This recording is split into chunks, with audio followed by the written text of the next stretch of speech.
Assalamualaikum warahmatullahi wabarakatuh. Nama saya Mia Erdawan. Saya dari Rinter 2. Saya di sini akan menjelaskan penjelasan selanjutnya yaitu unit masukan dan keluaran. Langsung saja.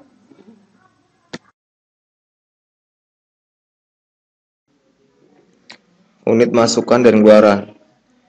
Sistem masukan dan keluaran komputer. Sistem komputer memiliki 3 komponen yaitu CPU, memori, peralatan masukan I/O, device seperti printer, monitor, keyboard, mouse, dan modem.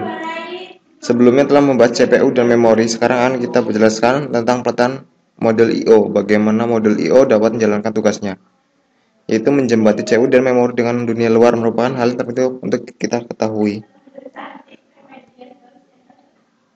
Fungsi I/O, suatu komponen dalam sistem komputer yang bertanggung jawab atas pengontrol sebuah perangkat luar, lebih bertanggung jawab pula dalam tukaran data antara perangkat luar tersebut dengan memori utama atau dengan sendiri CPU.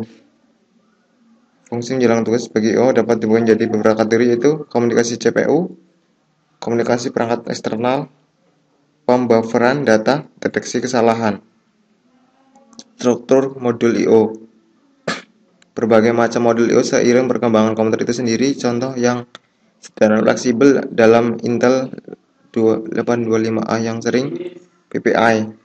Terbuka modul I/O melalui bus sistem komputer terdapat 3 saluran, yaitu saluran data, alamat, kontrol. Teknik masukannya itu 3 buat teknik, yaitu I/O terprogram, interrupt, sampai driven I/O, dan DMA direct. Tiganya memiliki keunggulan maupun kelemahan. Yang terprogram, I/O program dapat data saling dipertukarkan antara CPU dan modul I/O. CPU mengeksekusi program yang memberikan operasi I/O kepada CPU secara langsung, seperti pemindahan data, pengiriman perintah baca maupun tulis, dan monitoring perangkat. Kelemahan teknik adalah CPU akan menunggu sampai operasi selesai dilakukan I/O sehingga akan membuang waktu, apalagi CPU lebih cepat operasinya. Interrupt driven. Teknik interrupt driven memungkinkan proses tidak membuang-buang waktu adalah CPU mengeluarkan perintah pada I/O bersamaan perintah jalankan modul I/O, maka CPU akan melakukan eksekusi perintah lainnya. Apabila modul I/O telah selesai menjalankan instruksi, dibiarkan padanya akan melakukan interrupt. Tugasnya telah selesai. Pengontrol interrupt Intel, itu Intel merupakan chip 825A9A yang dikonfigurasi sebagai interrupt orbit dan kompresor Intel 8086.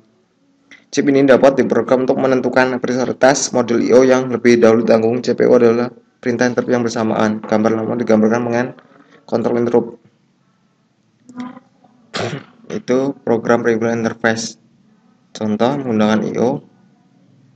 Intel 8 ini dirancang untuk keperluan mikroprosesor 8086. Diprogram dari mikroprosesor dengan menggunakan register kontrol untuk menentukan bermacam-macam mode operasi yang mengintegrasinya. Bagian kiri blok merupakan interface internal dengan mikroprosesor 8086. DMA. CPU akan mendelegasikan kerja kepada DMA. Hanya akan terlibat pada awal proses untuk memberikan instruksi lengkap pada DMA akhir proses saja. Dengan demikian CPU akan menjalankan proses lainnya tanpa banyak terganggu dengan interrupt. DMA memerlukan pengambilan kontrol bus dari CPU. Untuk itu DMA akan menggunakan bus bila CPU tidak menggunakan, atau DMA memaksa CPU untuk menghentikan sementara penggunaan bus. Sering disebut cycle tickling karena modul I/O mengambil alih fokus bus perangkat eksternal. CPU melalui perangkat pengendalian, yaitu modul I/O seperti telah dijelaskan tadi. 3 kategori, yaitu human readable, itu perangkat yang berhubungan dengan manusia sebagai pengguna komputer, contohnya monitor, keyboard, dan lain-lain. Machine readable, perangkat yang berhubungan dengan peralatan, biasanya berupa modul sensor dan transducer untuk monitoring kontrol suatu peralatan atau sistem. Communication, yaitu perangkat yang berhubungan dengan komunikasi jarak jauh, misalnya NI dan modem. Itu mungkin penjelasan dari saya, kurang lebihnya saya mohon maaf. Saya akhiri, wassalamualaikum warahmatullahi wabarakatuh.